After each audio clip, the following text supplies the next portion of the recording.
Hello everybody, Donnie here, and welcome. Here we discuss real stories by real people. I hope all of you are doing well and fine today. We're going to dive right into this. This is actually the continuation of the previous two stories. Updated: sister stole my fiance 15 years ago. Now she's offering me her husband because they're screwed. Original post: this is about my sister Carol. Well, I'm going to call her by her real name because who cares? There's no better way of saying this, but yeah, Carol lured my fiance into her skirts because she felt he was too handsome and rich for a plain-looking girl like me. She thought he deserved someone gorgeous, so she offered herself. And that dumbass dick married her. Good for them, because I got rid of a cheater and found someone who actually deserved me. Hear me out. This is going to be a long one because it goes back from 15 years ago when I was in my mid-20s. Now I'm 41. Carol is 6 years younger than me and has a completely opposite personality. She's the girl who gets the most attention in all of my family and social gatherings, and she ensured that she got it right from our childhood. She was more focused on getting dressed up and hanging out with friends. No doubt she's pretty and what you call drop-dead gorgeous, and she's proud of it. She leaves no opportunity to flaunt her superficial beauty and look down upon others who don't fit her beauty standard like me. She was always critical of my dressing sense and made fun of my not-so-social nature. As a kid, I was more inclined towards academia, so I was mostly seen with my books and comics instead of putting makeup on my Barbie. I didn't even own a Barbie. Carol and I never shared a sisterly bond. She considered herself a fashionista. While I was a plain-looking girl, that's what she called me, plain. Well, she was right to an extent. I'm a simple woman with no pomp and show, no over-the-top drama for attention. I'm calm and composed and like to be in my own space. From very early on, I left home from my high school and I couldn't be more relieved. Who wants to be around an entitled brat? Life was pretty much fun with my busy schedule in medical school. I used to visit home during holidays or spring break, and that too, I kept my trips short. Things got straightened out with Carol as we had minimal encounters. Carol dropped out of high school to pursue a career in fashion. Later, again, she dropped out of fashion school for a modeling career. Until I was in touch with her, she got 2 photo shoot projects from a local apparel brand in 5 years. I'm not sure if you can call this a successful modeling career, which she often refers to. If you think I'm mean, hold on. After I moved out of the house, the bitterness between Carol and me subsided. We met twice a year for a few days. She didn't get enough opportunity to piss me off, so we were cool. In my freshman year in college, I met Smith. He was quite senior to me. He was pursuing his master's while I was still a freshman for a bachelor's degree. Besides, he had a couple of years of hands-on experience as a duty doctor. He was specializing as a heart specialist, one of the most reputed specializations. To add a cherry to the cake, he was handsome. He used to give lessons on the subject of the circulatory system to freshman students to earn some extra bucks and brush up his knowledge.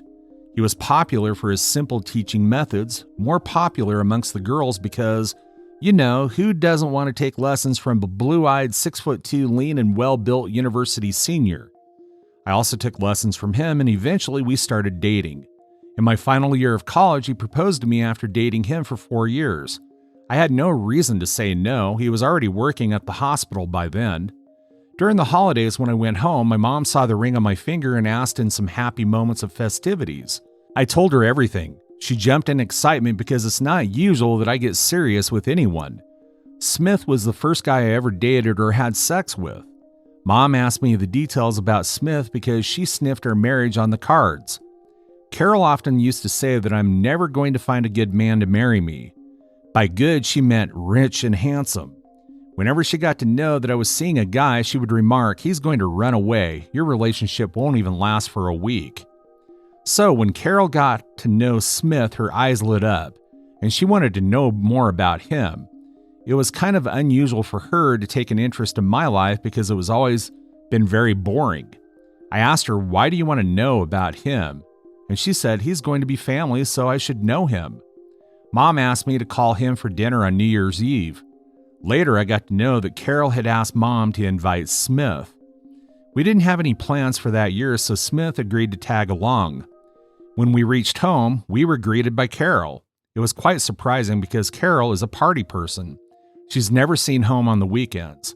On New Year's, she was off for a week-long party with her friends, but this time she was at home. Quite surprising. Should have been alarming, right? But I didn't get bothered. I don't give a crap about others' lives. I went home with Smith and my sister was floored by Smith. Her first comment was, "I thought you'd be rich, but you're handsome too." Her flirtatious gestures weren't just so evident, it was right on my face. Yet I didn't take any heed.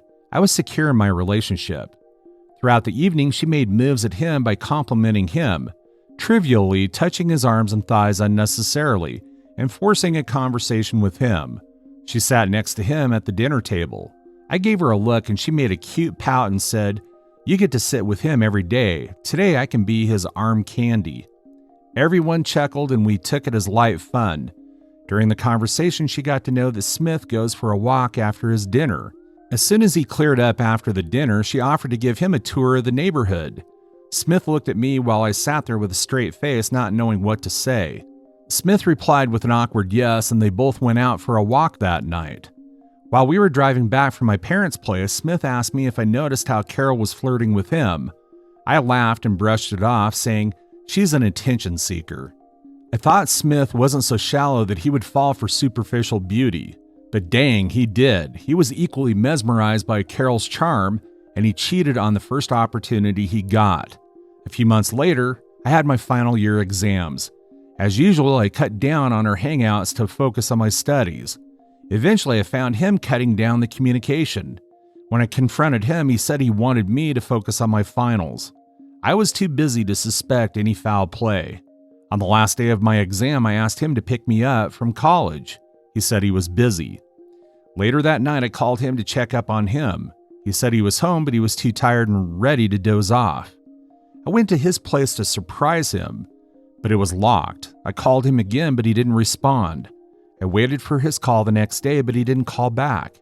Shamelessly, I called him again and asked him why he lied the last night. He said he forgot to mention that he had crashed at his colleague's place. Stupid me didn't read this to be any kind of a signal. How would I? This was the first time anything such has happened to me. This continued for a week until I lost my marbles, came back to my senses. I asked him point blank if he wanted to break up with me. He hesitated for a few seconds before murmuring a yes. He said he no longer loved me. That was it.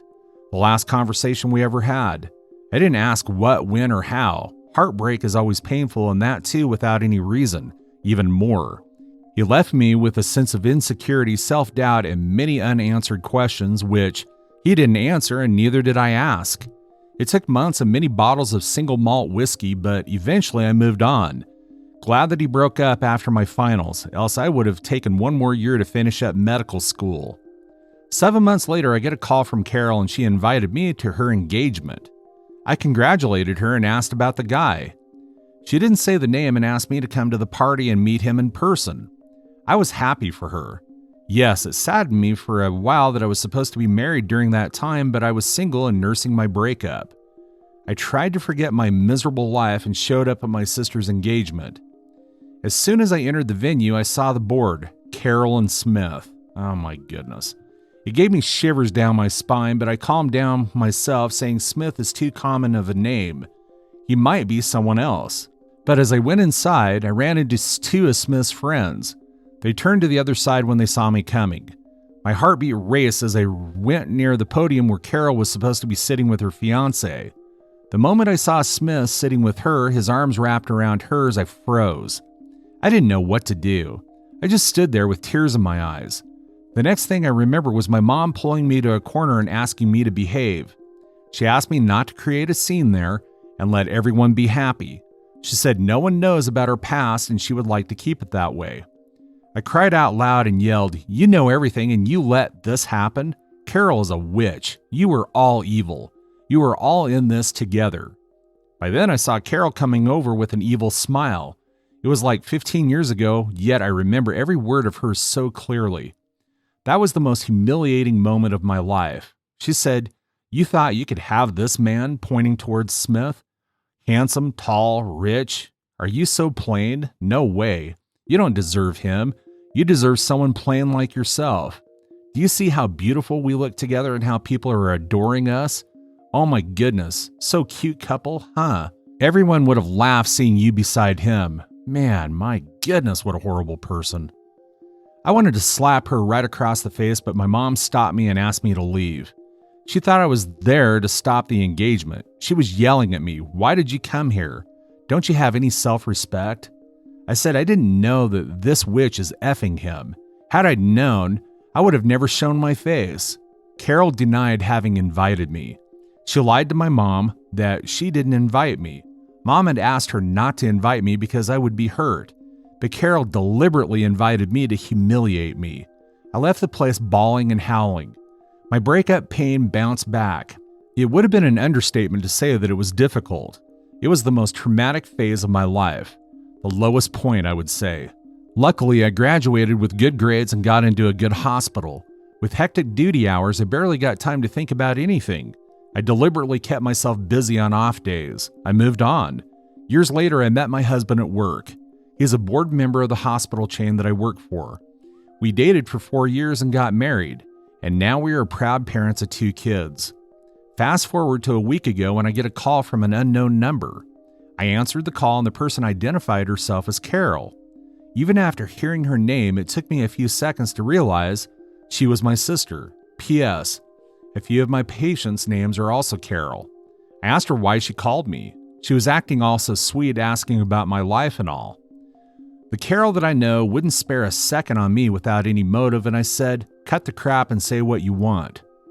She remained silent for a moment and said, "Actually, I need your help.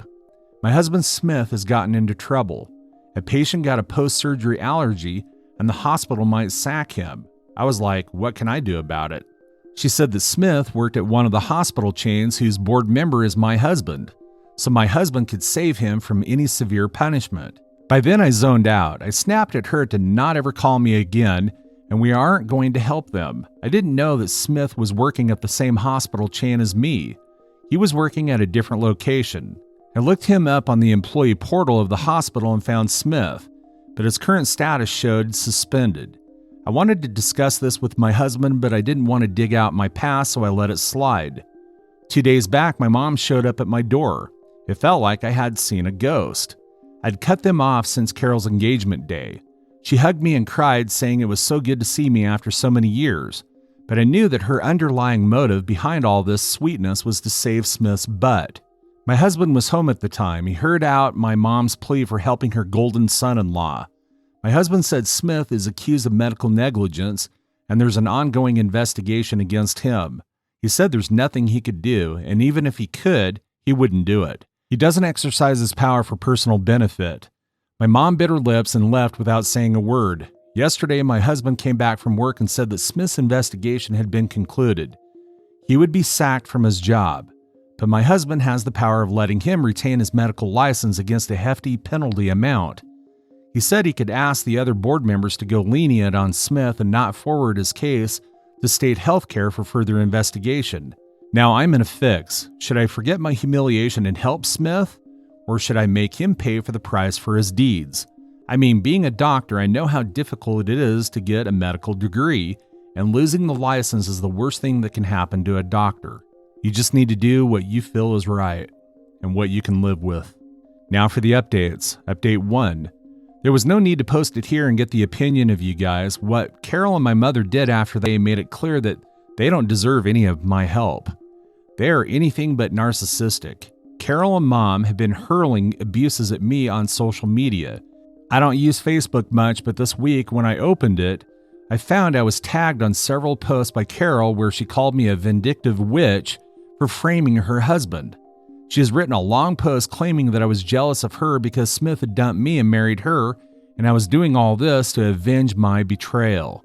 My mom had also jumped in on the bandwagon and said that I had abused them and cut them off because I couldn't stand Smith getting married to Carol.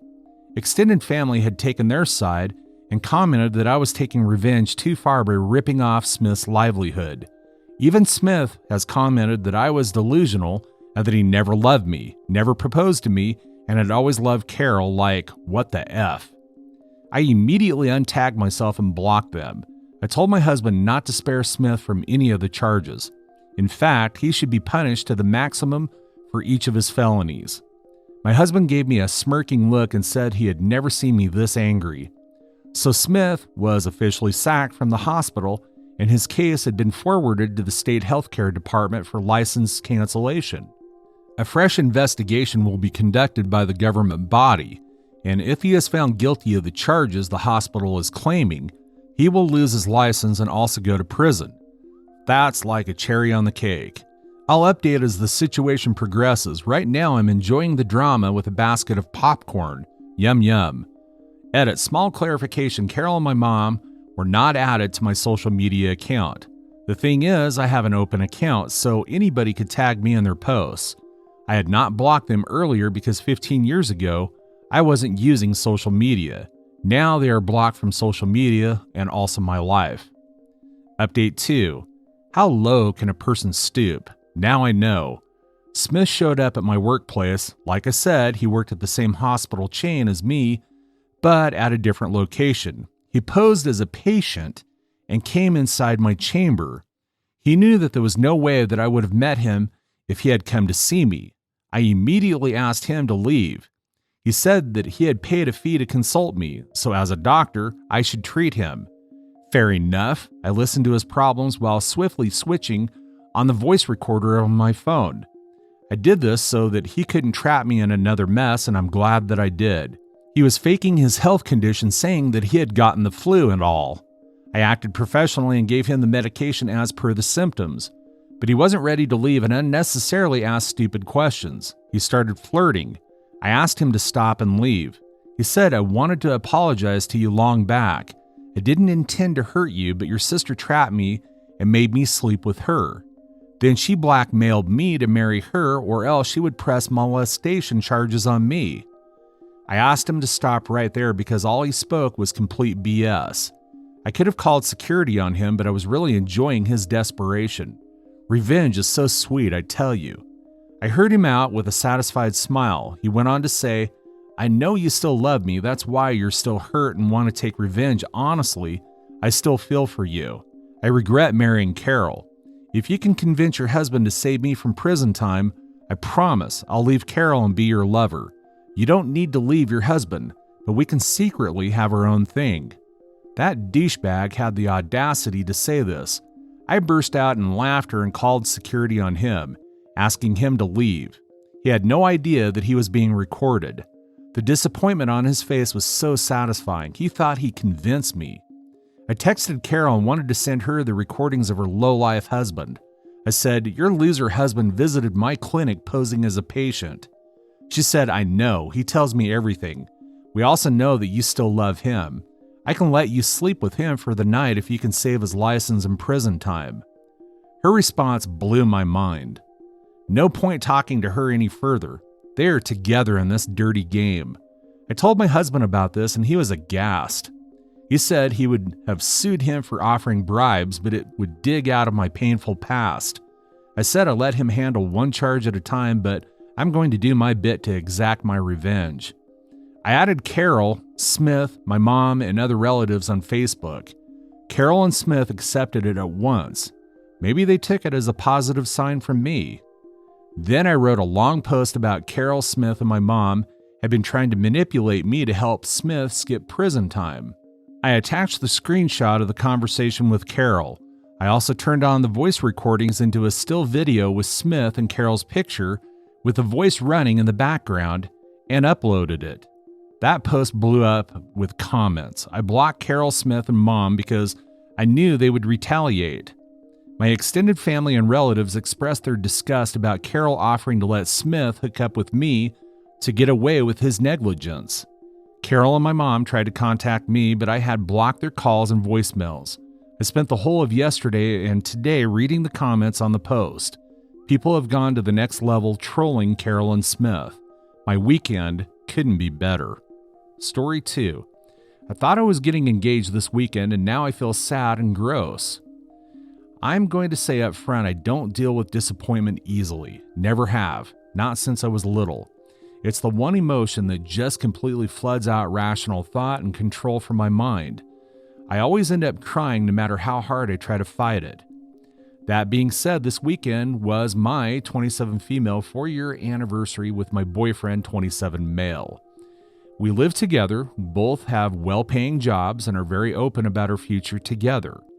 We talk about marriage a lot, that isn't something we're weird about, and he's even told me he's had a ring picked out for over a year. We also travel quite a bit, but I'm usually the planner, so when he came to me a few months ago and told me he had booked us a trip to upstate New York for our anniversary, I was genuinely surprised. I didn't want to get ahead of myself, but the timing felt right, and I thought maybe it's time, maybe we're going to actually get engaged. I had even had a few friends tell me unprompted that they thought he was going to propose when I told them what my weekend plans were. To add on to it, he also told me his family would be flying across the country to visit us the weekend after we got back. It all felt a little too perfect, and I was basically convinced this was going to happen. He had even made a comment about needing to pay down his credit card, implying he made a large purchase. I know I was probably fully into the confirmation bias at this point, but I couldn't help myself. So the weekend comes and he's being extra nice to me, holding my hand everywhere, overly complimenting me everything. Today had this hike mapped out to a scenic overlook, and everything I was ready for absolutely nothing apparently because nothing happened. We had this whole gorgeous lookout to ourselves, stayed a whole 5 minutes, then we left. I was pretty quiet on the way back, but I thought, hey, maybe he's trying to throw me off the trail or something. We go out to grab some lunch, and I asked him if he had anything else planned for the weekend. Nope, that was the only thing I planned today unless you want to do anything. I finally tell him I feel pretty silly because it's our last day, and I thought he was going to propose. He laughed and said he thought I might think that, and even said his mom had told him she thought that's what was going on, and he told her no, that definitely isn't happening. I don't think he meant it to come off as mean, but in that moment I feel all of a sudden pretty stupid, like I had come across as desperate or needy for the first time in our relationship. I had never before pressured or made any implication I was expecting a proposal on a timeline, and now I felt really stupid and small for even mentioning it. He tried to move the conversation along, and as he was talking, another group of people our age sat at the table next to us and started discussing how one of the couples just got engaged. He gave me a yikes face, thinking I would find the situation funny, but I couldn't help it. I just started silently crying right there in the restaurant.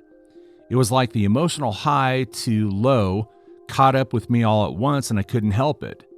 I hate being emotionally demonstrative, especially in public, so we quickly left and went back to the hotel. When we got back, I just started sobbing, big chest, hyperventilating sobs.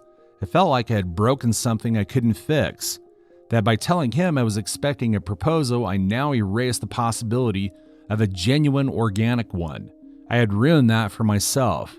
He was very apologetic for not understanding the optics of the situation and said he would have if he had a ring, and he felt dumb looking back on how he set things up to look one way. I cleaned myself up and told him I was more upset and embarrassed with myself. I never wanted to be the type of person that forces someone into an engagement. I put on a brave face and tried to be upbeat the rest of the day, but as the day wore on, that hole of disappointment just kept opening on my chest. I felt gross and small and found it difficult to think about anything else.